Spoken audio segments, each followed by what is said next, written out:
Music is definitely something that we all love listening to. I'm pretty sure that you have a favorite song you like to listen to, right? However, I've come to the studies, just going to different parties, going to different ethnic groups of people's individual fun, where different races play different kinds of music. We have a lot of our black people music where it's talking about sex, drugs, and violence. And that is something that I've come to the conclusion it's the music that shapes our community. Being that music is the only thing in the world that can reach our subconscious, where we're listening to music, we may tap our finger on a table or we may dance without even knowing that we're dancing. Music is the only thing that has control of our bodies that we actually have no control of. So when we think about it, especially in black parties, every time there's black people parties, not only it's heavy policed, but if there's no police, either there's a fight that breaks out or somebody loses their life. Here I have two special people who have called into the show today to discuss exactly music and how it affects people from different cultures. But I think we're gonna really hone in on the black community. I have Pako and I have Nique all the way from Atlanta, Georgia. Hey, how y'all doing today? Hi, I'm pretty good. How are you? Oh, Doing well, well, thank I'm you. happy to hear from y'all. Thank you for calling in. So, Paco, you know how certain music can really affect the way parties operate. Tell me, what is your opinion on the music and how it has control of the people? Well, I love what you said about like the Latin music and the Latin community. I think a lot of us have like that stereotypical like party vibe, vivin la vida loca, and that's usually what I listen to as well. Like a lot of our bachata, our merengue is influenced in a lot of like how we feel and how we carry ourselves. Now, when it comes to like the black community, I'm gonna use an example like Sexy Red. I think that it influences us to act a certain way or behave a certain way, and it impacts us in a certain way as well. Okay. Now, I'm not gonna say that I'm opposed to it because I love the female hip hop surface rap like Sexy Red, Nicki Minaj, Megan. Sometimes I feel like it's about having fun and yeah, twerking and acting a little bit wild, right? But I think it's all about having fun. But I think that it impacts us sometimes in a negative way and it takes us back. Let me ask you a question. Why is it that when it comes to black people and the music that is marketed to us, it always comes to women shaking their ass?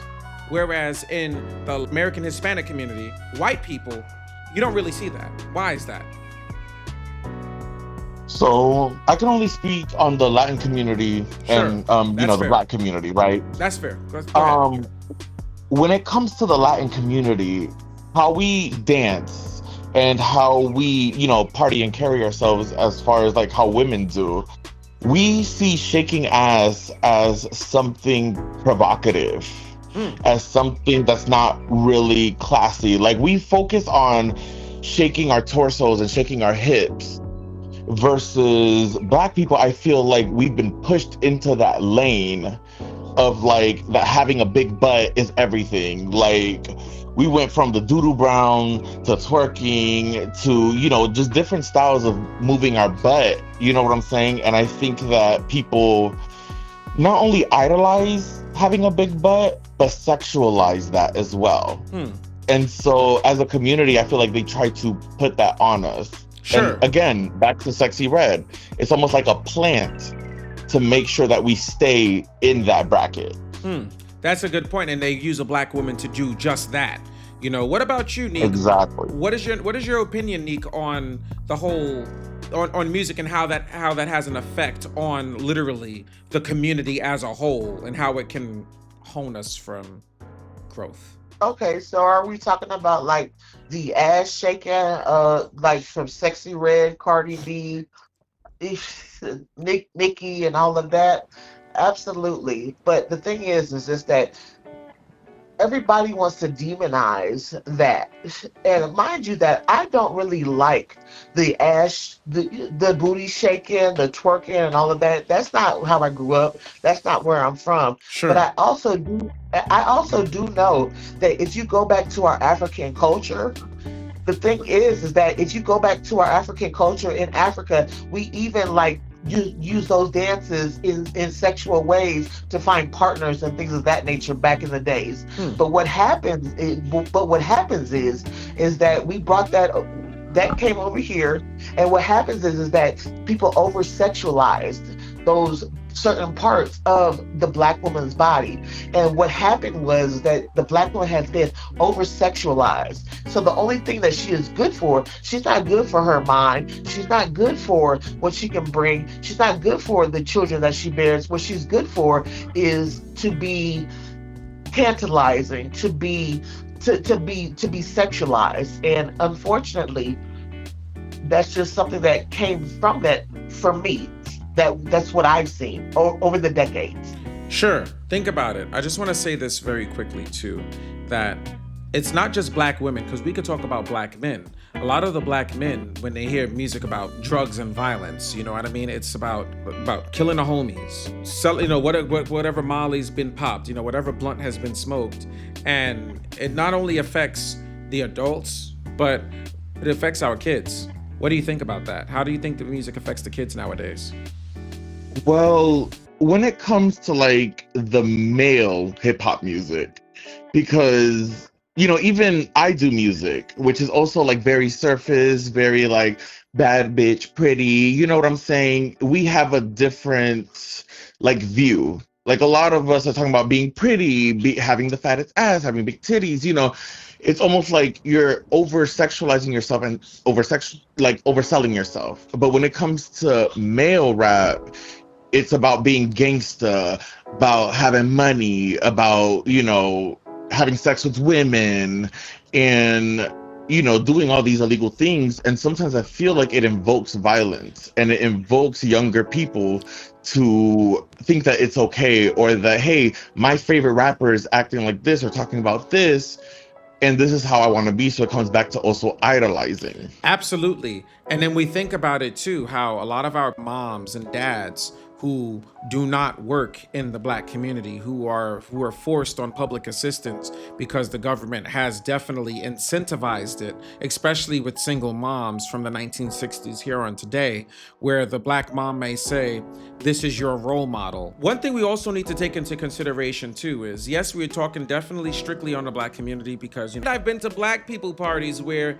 there was, people lighting it up with marijuana, and also people going in there with guns and people fighting outside and all of those other things. But when it comes to the music, it's like from the 80s, even though I wasn't born in the 80s, a very valid point that I would like Nique to touch on. The 80s, music wasn't the same. As time has progressed, and I feel that they've changed the way the music has been marketed to black people to keep us from actually elevating as technology has gotten better, to where resources are much more easier to receive for us to grow, that all they have to do is continuously push out music that does not uplift us, but that keeps us in a certain mindset. So Nique, being that you are the oldest, but also probably the most youthful in this phone call here, what is your opinion on the music from the 80s? Let me tell you something, Justin. The one thing that I have always understood was that at the end of the day, racism, slavery has been indoctrinated into us, to the point where we have indoctrinated it into our children. And then our children make music that keeps us down, that keeps us in a place where they want us to be, because that's where they are comfortable with us being. I didn't think about it like that. I didn't even see it like that. Continue, please. It's the 80s. Talk about the 80s. Okay, so basically, the Willie Lynch letter put the light skin against the dark skin, put the good hair against the bad hair, put the field nigga against the house nigga. Okay. And the thing was just that while that was all going on, okay, what happened was that when the mother has the child, she indoctrinated the child to make sure that the child did not push back or did anything like that because she was afraid for the child's well-being. And what happened was is that indoctrinated us from year to year, from seed to seed. And what happened was is that we started to do it to ourselves. That that in itself, and that is what I see that is happening to us from the 1960s, the 1970s, to the 1980s, to the 1990s. When we felt like we were free to talk about what we thought what mattered to us. But the thing was is that everything was already against us from the beginning. But the thing was that we didn't see it because the bar was so far ahead of us, and they kept moving the goalpost on us. You need to be this good to do this. You got to this goalpost, so they moved the goalpost a little bit further, and they moved the goalpost a little bit further. Do you know that they did like? Did you know that college used to be free in the 1950s and the 1960s? Until niggas, and I'm saying it like that for a reason, until niggas was able to send their own children to get educated, to not be that type of person. So they started instituting tuitions and things like that they knew that we could not keep up with. So the only thing that we could do was make rap music and to do this and to do that so that we could get that type of money. But at the same time, the person that was pushing that type of music might have been able to get to that goalpost. What they did was that they kept so many of us so far behind because of the music that they put out to the black community. Period. Pako, can you chime into anything that Nique has said? Because that is a lot of damning information that nobody really thought about till now. Go ahead. What is your opinion on that? What she said?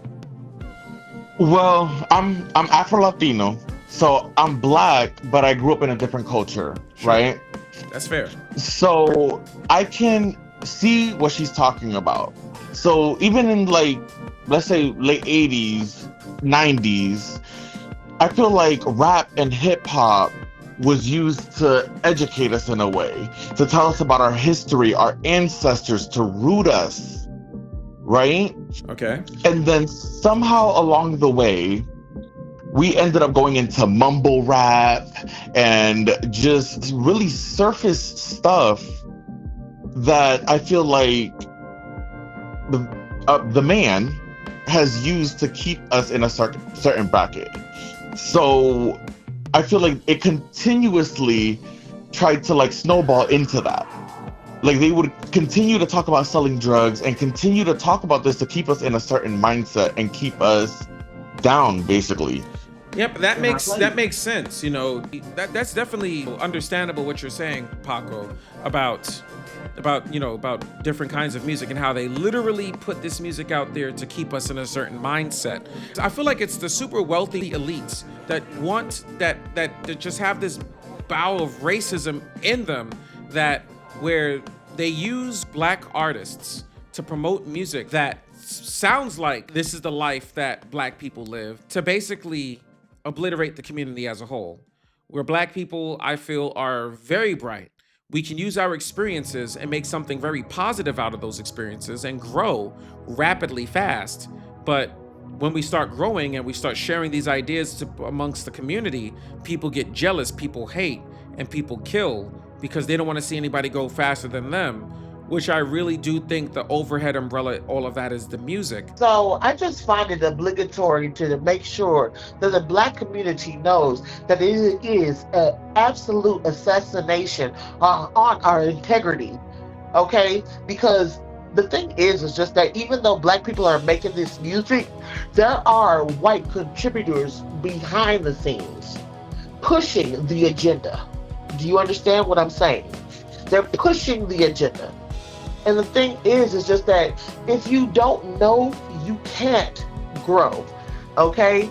And it's so very, very important that we know what we're up against and what we're doing. in the Black community. Even though we're making this music and we're doing this or we're doing that, the thing is just that let's please remember that it's just music. Let's not try to live these lives that these people are portraying. Even Jay-Z made music about him slaying with the gun, and he was doing this, he was selling drugs, but he was a middle class child. He wasn't doing any of that shit. He was just rapping about it. So let's not fall into the facade. Yeah, that's you know what, and that is definitely a very, very powerful thing. I mean, very quickly before we wrap up our show, I feel like it's the elite that uses black faces to keep the agenda moving forward, to keep the community down. If we start introducing certain kinds of music with higher frequencies that promotes happiness, that promotes brightness, that we'll change the trajectory and the prejudice that people have towards us, and it will ruin their agenda, and they will try to find out exactly who is trying to break the matrix that was set for us to live, and then they will kill us.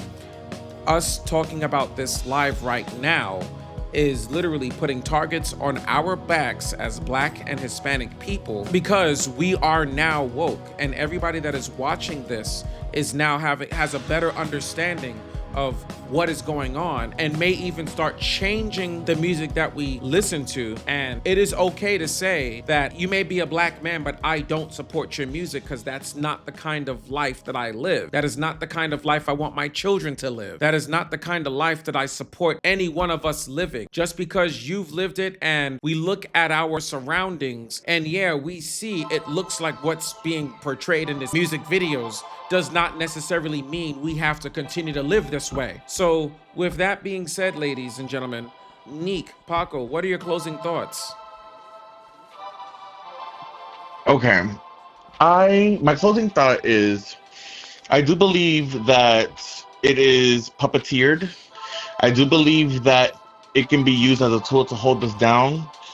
But I also feel like, and now, mind you, this is probably what they made us want to believe, is that with this expression of music, sometimes we just want to be free. Sometimes we just want to shake our ass. Sometimes we just want to feel like a bad bitch. And I feel like that's also okay, but you have to be aware with your eyes open to see the real message. And as long as you are not changed or influenced, that's what matters. But this is the thing. If you are aware and you are awake to the situation, and even the feeling of being a bad bitch, and you're awake to that, you will change your mindset because you're awake to it. You're not gonna say, "Oh, I'm awake to to what they're doing, but I still want to be a bad." No, you're not awake, because when you're awake, you start making changes. You start living your life differently, only because you're awake. Nique, what's your opinion? You know what, Justin, I absolutely agree with that. Because like in my lifetime or whatever, I used to be the girl that, oh, she heard she heard a certain song, she go to the dance floor, start shaking her ass and do whatever. I am not that girl anymore. Okay, I don't portray myself like that, because at the end of the day, I'm a queen. I have a husband, I have a family, I have children, I have something. I have something, and I have something to live for, and I have something to portray. And I have a daughter, I have a son, and they have to look up to somebody that has the morals that I want to portray for them. So the thing is, it's just that I know what I want to send out into this world when it comes to my children. For sure. I can't speak for anyone else. But when I send my children out into this world, my daughter, she's studying to be a pediatrician. My son, he wants to be a programmer. And he wants to man up, and he has responsibilities. She has responsibilities. She understands accountability. I need them to be able to have the emotional intelligence to be able to handle themselves. At a certain age, I should be able to let them go and be able to trust them in what I have instilled and taught them. And I can only speak for my own household, and that's it. That is beautiful. That is beautiful. Everything that was said in this call and which I thank all of you for tuning in, is the opinions of those who have very, very impactful experiences with life. And I really thank you guys for your wisdom, because if it is not for your wisdom and your viewpoints, it's not how I only grow, but you allow the viewers of this show to grow. So with that being said, my summary to all of this is, if you really, really want to make a positive change in the community and start being the change that you wish to see, stop listening to Black hip hop, Black R&B that glorifies sex, drugs, and violence, and start listening to music that talks about growth, prosperity. Because if you want to be that millionaire, you want to be that person that's raising a great family, listen to music that uplifts. Jazz is uplifting. EDM is uplifting. Hip hop can be uplifting too. Change what we sing about. Rap can be uplifting. Change what we rap about. At the end of the day, your mindset can be controlled by the outside influences. You can change your mindset by exploring different opportunities, by exploring different cultures, exploring different music.